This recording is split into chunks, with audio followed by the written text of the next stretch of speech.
Hello friends, welcome to my channel.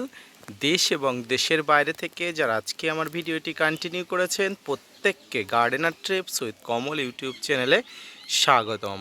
তো friends, আজ আমি আলোচনা করব প্রচণ্ড গ্রীষ্মে অর্থাৎ প্রচণ্ড গরমে আপনার ছাদ বাগানে থাকা আঙুরের কীভাবে পরিচর্যা করবেন, কিভাবে পরিচর্যা করলে আপনার ছাদ বাগানে থাকা আঙুর ফলগুলো সম্পূর্ণ সুস্থ সবল থাকবে, পাশাপাশি এই সময় ফল ড্রপ হবে না, ফলের আকার আকৃতি সঠিকভাবে হবে এবং আপনার আঙুর মিষ্টতা বাড়বে, কি পদ্ধতিতে কি কি সার প্রয়োগ করতে হবে, কিভাবে আপনার আঙুর গাছের এই সময় বিভিন্ন ধরনের খাবার দেবেন, তা নিয়ে থাকছে আজকের ভিডিওটি।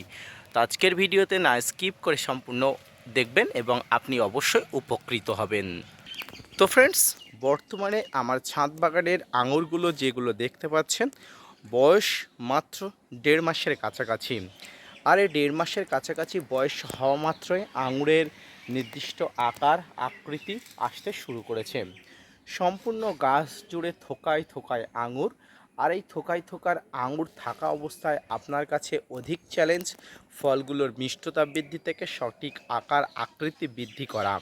তো ফ্রেন্ডস, সর্বপ্রথম আমি আপনাকে বলবো এবং সমস্ত ছাদ বাগানিদের আজকের ভিডিও থেকে আমি বার্তা দেব যে আপনাদের কাছে ছাদ বাগানে থাকা আঙুর বা আপনাদের মাঠের গাছে থাকা আঙুর কমার্শিয়ালভাবে যেগুলো আপনারা হয়তো চাষ করেছেন, সেই আঙুর গাছে জলের ঘাটতি যেন কোনোভাবেই আপনারা হতে দেবেনই না। প্রচণ্ড গ্রীষ্ম চলছে, প্রায় 41, 42, 43 অর্থাৎ গড় 40 ডিগ্রি তাপমাত্রা চলছে এপ্রিল মাসের প্রায় শেষ প্রান্তে এসেও। কিন্তু এই সময় আপনার আঙুর গাছগুলো সঠিকভাবে যাতে বৃদ্ধি বিকাশ হয় সেদিকে আপনারা লক্ষ্য রাখবেন। ফ্রেন্ডস, ভয় পাওয়ার কোনো কারণ নেই, কারণ আঙুর একটি গ্রীষ্ম অঞ্চলের অর্থাৎ গরম অঞ্চলের ফল। তাই এই গাছটি প্রচুর পরিমাণ রৌদ্র যেমন পছন্দ করে, পাশাপাশি গ্রীষ্মকালীন ফল হওয়ার জন্য মানিয়ে নেওয়ার ক্ষমতা থাকে। কিন্তু অধিক পরিমাণ হওয়াটা একটা অন্য বিষয়, কিন্তু এখানে যেহেতু অধিক পরিমাণে হচ্ছে, তাই আপনাকে প্রিভেন্টিভ নিতে হবে বিভিন্নভাবে যাতে এই ফলগুলো সুস্থ সবল থাকে। তো ফ্রেন্ডস, আমি আপনাকে বলবো যে জলের বন্দোবস্ত যেমন গাছের গোড়াতে করবেন, পাশাপাশি প্রচণ্ড রৌদ্রের সময় অবশ্যই জল স্প্রে করবেন।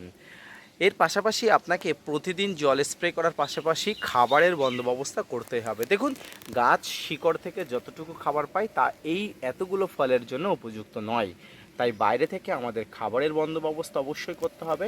আপনারা ভিডিওতে যতটুকু অংশ দেখতে পাচ্ছেন প্রত্যেকটি অংশে 2টা 3টা করে আঙুরের থোকা আছে এবং প্রত্যেকটা থোকার আকৃতি এমন অবশ্যই আপনারা বুঝতে পারছেন।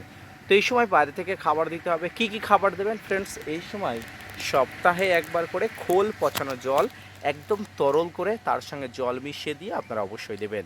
এই খোল পচানো জল গাছের সুপারফুড, অর্থাৎ খোল পচানো জলের মধ্যে সমস্ত ধরনের খাবার থাকে, আর এই খাবার খেয়ে গাছের ফলগুলো উপযুক্ত বৃদ্ধি বিকাশ হয়ে উঠবে।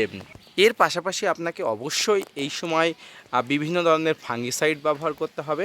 আপনাদের কাছে যে ধরনের ফাঙ্গিসাইড আছে, যতগুলো ফাঙ্গিসাইড আছে প্রত্যেকটি ফাঙ্গিসাইড সপ্তাহে অন্তে আপনারা ঘুরিয়ে ফিরিয়ে ব্যবহার করবেন। অর্থাৎ আপনি যদি এই সপ্তাহে সার্ফ করেন, পরের সপ্তাহে স্প্রিং করবেন, তারপরের সপ্তাহে ম্যানসার করবেন। আপনার কাছে যত ধরনের ফাঙ্গিসাইড আছে আপনারা ঘুরিয়ে ফিরিয়ে অবশ্যই স্প্রে করবেন। ফ্রেন্ডস, এরপরে আপনাকে যেটা করতে হবে সেটি হচ্ছে এই সময় অবশ্যই গাছের বৃদ্ধি বিকাশ ব্যাহত থাকে, অর্থাৎ গাছের বৃদ্ধি হয় না, যেহেতু গাছে ফল থাকে। তাই ফলের বৃদ্ধির জন্য গাছের বাইরে থেকে এনার্জি যেমন খাবার, বিভিন্ন ধরনের মাইক্রোনিউট্রিয়েন্ট সব কিছু দিতে হয়। তাই এই সময় আপনাকে এসওপি এবং 0050 যেটাকে বলেন সেই এসওপি এর সঙ্গে বোরন আপনাকে স্প্রে করতে হবে। এই এসওপি বা 0050 যেমন গাছ স্ট্রেচ, গরমের স্ট্রেস থেকে রক্ষা করে, পাশাপাশি ফলের আকার আকৃতি, ফল ফেটে যাওয়া, ফল ঝরে পড়ে যাওয়া সামগ্রিক অবস্থা থেকে করেন। যেহেতু প্রচণ্ড গ্রীষ্ম চলছে আর এই গ্রীষ্মকালীন অবস্থাতে আপনার আঙুর যাতে কোনো রকম ক্ষতিগ্রস্ত না হয় সেই জন্য আপনাকে অবশ্যই ব্যবস্থা নিতে হবে। তো ফ্রেন্ডস, সামগ্রিকভাবে আঙুর গাছের এই ধরনের পরিচর্যা আপনাকে করতে হবে এবং আপনার ছাদ বাগানে যে অজস্র আঙুর আপনি ধরাতে পেরেছেন বা আপনারা যে ভিডিওটা দেখছেন এখানে অজস্র আঙুর ধরেছে, আপনি এইভাবে পরিচর্যা করলে আপনার প্রত্যেকটি ছাদ বাগানে থাকা আঙুর সুস্থ সবল থাকবে, পাশাপাশি সুস্থভাবে আপনার গাছগুলো ফলগুলো বৃদ্ধি বিকাশ হবে। তো ফ্রেন্ডস, আজকে আজকের ভিডিওটি এই পর্যন্ত। সম্পূর্ণ ভিডিওটি দেখার জন্য অসংখ্য ধন্যবাদ। আঙুর সম্পর্কিত ভিডিও প্রত্যেক দিন প্রত্যেক সপ্তাহে অবশ্যই আসবে, সেই জন্য আমার চ্যানেলটা অবশ্যই ফলো রাখবেন এবং অবশ্যই সাবস্ক্রাইব করে রাখবেন। পাশাপাশি শেয়ার, কমেন্টস, লাইক সব কিছু করবেন। আপনাদের জন্য প্রতিনিয়ত তথ্য নিয়ে ভিডিও বানাই, তা আপনারা যদি মোটিভেট করেন, ভিডিও বানাতে আগ্রহী হয় এবং নতুন নতুন ভিডিও বানাতে উৎসাহী হয়। দেখা হচ্ছে পরবর্তীতে নতুন কোনো ভিডিও নিয়ে, ততক্ষণ সঙ্গে থাকবেন। ধন্যবাদ।